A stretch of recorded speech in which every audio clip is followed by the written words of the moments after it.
everyone statement really. A severe thunderstorm warning remains in effect until 9:45 a.m. for West Central Warwick and East Central Vanderbilt counties.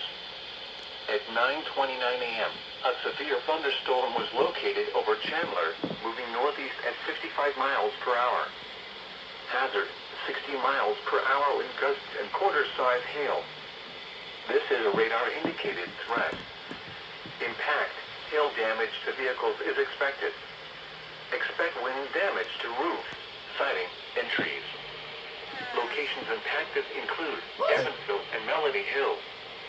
Repeating, a severe thunderstorm warning remains in effect until 9:45 a.m. for the following counties in Indiana, Vanderbilt, and Warwick.